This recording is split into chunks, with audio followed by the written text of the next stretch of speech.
하나님 말씀은 고린도후서 7장입니다. 하나님의 뜻대로 하는 근심. 현대인의 질병 중 가장 무서운 것을 꼽으라고 한다면 아마도 암이 아닐까 싶습니다. 암은 정말 우리의 몸의 부위를 가리지 않고 전혀 예상치 못한 곳에, 예상치 못한 시기에 발생을 하고 또한 몸을 파괴합니다. 이러한 암의 발병 원인 중 많은 비율을 차지하는 것이 스트레스라고들 많은 의사들이 말을 합니다. 과도한 스트레스가 몸의 기능을 비정상적이게 하고 결국은 몸을 상하게 하기 때문입니다. 스트레스의 어원은 팽팽하게 죄다라는 뜻을 가지고 있습니다. 막 몸에 텐션이 있는 거예요. 과도하게 힘을 꽉 주고 있습니다. 안 줘도 되는데. 흔히 스트레스 하면 자신에게 자극을 준 외부의 요인만을 떠올리기 쉽지만 사실은 외부적 요인과 이에 대한 신체의 반응을 합한 값을 말합니다. 즉 외부 자극이나 변화에 대한 개인의 신체적, 정신적, 행동적 반응 또는 적응을 의미하는 것입니다. 외부에서 아무리 반응이 오더라도 내가 그것에 대해서 반응을 편하게 하면 스트레스가 되지 않아요. 근데 스트레스라는 것은 외부적인 자극과 내부적인 반응이 함께 모여져서 힘을 나타내는 것, 그게 스트레스 값이에요.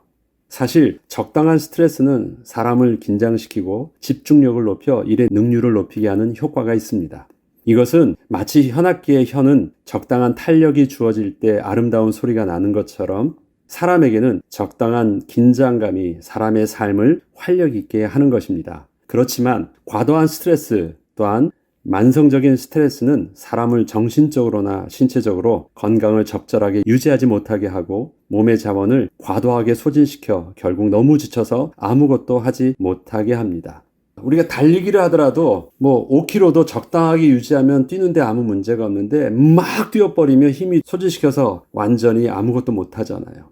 내 몸을 적당하게 밸런스 있게 유지하지 못하게 합니다. 스트레스는 그런 것입니다. 이 때문에 세상은 건강을 위해서 스트레스를 줄이라고 합니다. 또한 스트레스가 있다면 적절하게 해소할 수 있는 여러 가지 방법을 강구하라고 조언합니다. 그러나 살면서 스트레스를 안 받고 살 수는 없습니다. 나쁜 일이나 좋은 일이나 심지어는 지루한 상황까지도 사람에게는 모든 것이 크고 작은 스트레스로 다가오기 때문입니다. 결국 이러한 스트레스 속에서 불안과 긴장이 지속되면 우리의 몸과 마음은 문제가 나타나기 시작합니다. 스트레스는 어느 날 갑자기 한 번에 왕창 오는 것이 아닙니다. 조금씩 사는 것이 풀어지지 않고 누적이 되면서 그것이 결국은 어떠한 임계점을 만나게 되면 그렇게 크게 터지는 것입니다. 그러나 몸은 계속해서 지금 우리의 삶 속에서 그렇게 데미지를 받고 있습니다. 이처럼 세상이 정의하는 스트레스는 외부의 자극에 그대로 노출되어 일방적으로 반응하기 때문에 유한한 육신의 한계 속에서 참으로 통제하기 쉽지 않은 정신적이고 육신적인 질병의 원인이 되고 있습니다. 그런데 세상은 스트레스를 정신적인 면과 신체적인 면에서만 보고 있기에 인간이 하나님과 함께할 때만이 참된 평안이 있고 영적 안정감을 찾을 수 있다는 그 영적 비밀, 그 사실은 알지 못합니다. 하나님을 떠난 인간의 실존을 제대로 알지 못하는 것입니다. 앞서 설명하였듯이 스트레스가 외부적 요소와 그것에 대한 사람의 반응이 합쳐진 것이라고 한다면 스트레스의 실제적 영향은 외부적 요소에 대한 사람의 반응이 더 큰 비중을 차지함을 알 수 있습니다. 아무리 외부적 자극이 있다 할지라도 그것을 내가 반응을 하지 않으면 그것을 문제없이 반응하면 아무런 문제가 되지 않아요. 그래서 실질적인 문제가 마치 세상 사람들은 외부적인 자극이 자기를 문제 있게 하는 것처럼 보이지만 아니에요. 성경은 실질적인 문제를 어디서 보냐면 사람에게서 봅니다. 하나님을 떠난 인생에게 있어서 오는 문제인 거예요. 하나님과 하는 사람에게 있어서는 그것이 그렇게 문제되지 않는 것입니다. 우리 찬송에 이런 찬양이 있습니다. 내 영혼이 은총 입어 중한죄짐 벗고 보니 슬픔 많은 이 세상도 천국으로 화하도다. 세상이 바뀌지 않았습니다. 은혜 받은 내가 하나님의 백성 된 나의 실존이 바뀌었을 때 근본적으로 달라진 것입니다. 성경은 하나님을 떠나 마귀의 종노릇하고 있는 사람들에 대해서 저들은 사망 권세에 사로잡힌 채 인생의 두려움에서 벗어날 수가 없음을 명확하게 증거합니다. 이것은 하나님을 떠난 인생에게 있어서는 문제와 사건으로 다가오는 외부적 요소들이 두려움의 반응과 결합하여 이것이 바로 인생을 열심으로 살게 하는 동력으로 작동을 하게 한다는 것입니다. 세상 사람들의 열심은 주로 어디서부터 시작합니까? 잘못되면 어떻게 할까 하는 그 염려가 열심히 있게 합니다. 근본적인 원인이 두려움으로부터 그 동기가 출발을 해요. 결국 그 열심은 하나님이 주시는 영적 안정감 속에서 나타나는 내적 힘이 아니기 때문에 그것은 스트레스가 되어 결국 육신을 소진시키고 있는 것입니다. 그렇다면 하나님이 함께하는 인생은 어떻게 다를까요? 외부적 요소는 세상과 다르지 않은 두려움과 스트레스의 자극처럼 다가오고 있지만 그에 반응하는 모습이 두려움을 동력으로 삼고 있지는 않은 것입니다. 세상적 근심이 오늘 우리를 열심으로 살게 하는 원동력이 아니라는 것입니다. 저와 여러분이 오늘도 망할까봐 아침에 일찍 일어나서 나가서 돈 벌러 가고 있습니까? 아침에 일찍 일어나서 망할까봐 하나님께 기도하고 또 이렇게 빌고 있습니까? 그게 아니에요. 우리의 수고의 그 동력이 두려움이 아니라는 것입니다. 우리는 오늘도 하나님을 기대하고 하나님이 주시는 은혜를 사모하고 하나님을 기뻐함으로 오늘의 우리의 삶의 원동력이 있는 것입니다. 앞서 말씀드렸듯이 스트레스는 잘못된 힘을 사용하는 것이에요. 우리의 힘의 밸런스를 잘못되게 사용하는 것입니다. 그러나 우리의 힘이 온전하게 사용되어지면 그건 우리를 망하게 하지 않아요. 우리의 힘을 소진시키지 않습니다. 우리의 건강을 잃게 하지 않습니다. 이에 대하여 바울은 오늘 본문에서 근심에 대하여 이렇게 설명을 합니다. 고린도후서 7장 9절로 10절에 보면 내가 지금 기뻐함은 너희로 근심하게 한 까닭이 아니요 도리어 너희가 근심함으로 회개함에 이른 까닭이라. 너희가 하나님의 뜻대로 근심하게 된 것은 우리에게서 아무 해도 받지 않게 하려 함이라. 하나님의 뜻대로 하는 근심은 후회할 것이 없는 구원에 이르게 하는 회개를 이루는 것이요 세상 근심은 사망을 이루는 것이라. 바울은 이전에 고린도 교회 성도들에게 심한 책망을 하였던 것을 언급하면서 그것이 마음의 염려가 되어 디도가 다시 돌아와 고린도 교회 성도들의 소식을 들려주기 전까지 아무 사역도 제대로 할 수 없었던 자신의 모습을 먼저 말해주면서 이제는 디도를 통하여 좋은 소식을 듣게 되어 너무 기쁨이 넘쳤다는 것이었습니다. 그런데 바울의 기쁨을 자세히 살펴보면 바울은 고린도 교회 성도들에게 심한 책망으로 근심하게 하는 외부적 자극을 준 것이었는데 이에 성도들의 반응은 근심함으로 받아들이지 않고 회개하는 반응을 하였다는 것이었습니다. 혹시 나에게 줬던 그 자극이 잘못된 근심의 반응으로 나타나면 어떡할까? 바울은 이게 계속 디도가 와서 소식을 들려주기까지 염려했거든요. 근데 와서 들려보니까 자기의 염려는 기우였다라는 것이에요. 사실 세상적인 기준에서 본다면 바울이 염려했던 것처럼 바울의 책망은 고린도 교회 성도들에게 심히 근심케 하는, 다시 말해서 스트레스가 쌓이게 하는 것이 될 수도 있었지만 그런데 성도들은 그렇게 반응하지 않았다는 것이었습니다.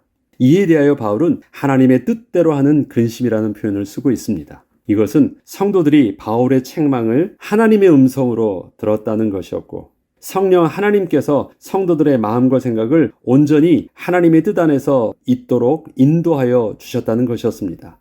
다시 말해서 하나님이 성도들과 함께하지 않으셨다면 도저히 그런 반응은 할 수 없었다는 것이었습니다. 하나님을 떠난 인생의 본능적인 반응은 그렇지가 않아. 그런데 우리의 인생의 죄의 본성으로 반응하지 않고 예수 생명으로 반응하는 모습이었어요. 그것이 하나님의 책망 앞에서 거부하고 도망가는 것이 아니라 그 하나님 앞에 회개하고 더 하나님께 가까이 나아가게 하는 반응이었다는 것입니다. 이게 어떻게 인생에게 가능해요? 하나님의 은혜였어요. 하나님의 뜻대로 하게 하는 은혜의 반응이었다는 것입니다. 하나님의 뜻대로 하는 근심은 자신의 생각을 내려놓고 기꺼이 하나님을 자신의 주로 고백함으로 하나님의 뜻 안으로 들어가게 합니다. 하나님의 뜻을 거부하고 도망가고 어둠에 숨지 않고 하나님의 책망을 온전히 하나님의 말씀으로 받고 오히려 그 하나님께 더 가까이 나아가는 것입니다. 특별히 바울은 세상 근심은 사망을 이루는 것이라고 하면서 이와 대조적으로 하나님의 뜻대로 하는 근심은 생명을 이룬다고 하지 않고 회개를 이루는 것이라고 표현하고 있습니다. 회개는 지난날 하나님을 의식하지 못하고 있던 모습에서 다시 거룩하신 하나님께 되돌아가는 것을 의미합니다. 하나님 안에 있는 자신의 모습을 제대로 인식하게 된 것입니다. 거룩한 하나님의 백성이 되어 더 이상 사단의 종로로 타지 않게 된 것입니다. 세상을 하나님의 주권 속에서 볼 수 있게 된 것입니다. 세상의 모든 것이 생명 주신 하나님의 축복으로 다가오게 된 것입니다. 오늘의 문제도 오늘의 갈등과 아픔도 하나님의 주권 속에서 우리를 온전케 하시는 하나님의 은혜로 보고 반응할 수 있게 된 것입니다. 하나님의 은혜를 축복으로 누릴 수 있으니 더 이상 스트레스가 아니라 생명을 누리게 하는 하나님의 은혜의 선물로 맞아들이게 된 것입니다. 하나님의 뜻대로 하는 근심은 사건과 문제에 대하여 과도하게 반응하지 않고 오해하여 어리석게 반응하지도 않습니다. 성령 하나님과의 동행함 속에서 건강한 영적 긴장감을 가지고 하나님의 뜻에 순종하여 믿음으로 반응하는 축복을 누리는 것입니다. 바울은 하나님의 뜻대로 하는 근심에 대하여 우리에게 주어진 그 반응을 구원의 은혜의 비밀로 이렇게 설명을 하고 있습니다. 고린도후서 7장 11절에는 보라, 하나님의 뜻대로 하게 된 이 근심이 너희로 얼마나 간절하게 했느냐, 하나님의 은혜를 사모하게 했느냐, 얼마나 변증하게 하였느냐, 얼마나 분하게 하며, 얼마나 두렵게 하며, 얼마나 사모하게 하며, 얼마나 열심히 있게 하며, 얼마나 벌하게 하였는가. 너희가 그 일에 대하여 일체 너희 자신의 깨끗함을 나타내었느니라. 세상을 향하여 몸부림치지 않고 하나님의 은혜를 향하여 그가 얼마나 몸부림치고 이 복음을 지키기 위해서 열정을 다했느냐는 것입니다. 하나님의 근심은 하나님과 떨어지지 않는 것. 다른 것은 걱정거리가 안 돼. 진짜 걱정은 뭐해? 내가 하나님께 붙어 있으면 사는 것이고 하나님과 떨어져 있으면 나는 죽는 것이다. 나는 이 하나님의 두려움을 알므로 너희에게 권한다라고 말하는 그 두려움의 본질을 알게 된 근심입니다. 진짜 두려운 것을 아니까 가짜는 별것 아닌 것이에요. 진짜를 알게 되니까. 세상의 진짜 두려움을 모르기 때문에 세상의 거짓 두려움에 그것이 진짜인 줄 알고 그렇게 두려워하고 있는 것입니다. 진짜 권위자를 알면 세상의 권위에 그렇게 함부로 굴복하지 않습니다. 진짜 맛있는 것을 먹고 나면 맛이 딱 기준이 바뀌는 것처럼 하나님의 주권과 하나님의 축복과 하나님의 거룩하심의 경외함의 비밀이 회복되어지면 우린 세상의 그 어떤 일들에 소위 세상 말로 스트레스 받지 않습니다. 근심이 없느냐? 있어요. 그런데 그 근심이 하나님을 향한 근심이기 때문에 우리 몸을 상하게 하지 않아요. 우리도 근심을 하고 있는데 애통하면서 울기도 하고 두려워도 하는데 그것이 나를 망하게 하지 않고 오히려 나를 살게 해요. 오히려 내 영을 더욱더 깨어있게 해요. 오히려 내 영이 더욱더 하나님께 집중하면서 온전하게 더욱더 평안하게 해요. 나는 근심이 없다가 아니라 나는 하나님의 뜻 안에서 올바른 근심을 하고 있다. 심령이 가난한 자는 의에 줄이고 목마른 자는 애통하는 자는 복이 있나니. 이게 다 뭐예요? 근심하는 것들 아니에요. 부족하니까 근심하는 것들이. 그런데 그게 뭐예요? 하나님을 향한 집중성의 근심이 복이 있는 것입니다.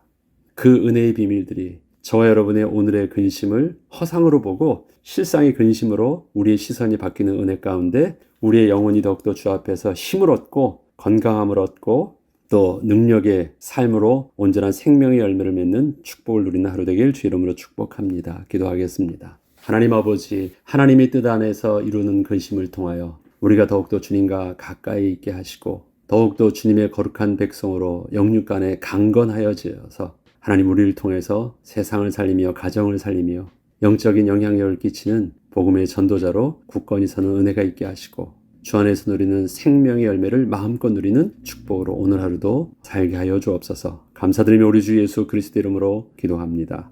아멘.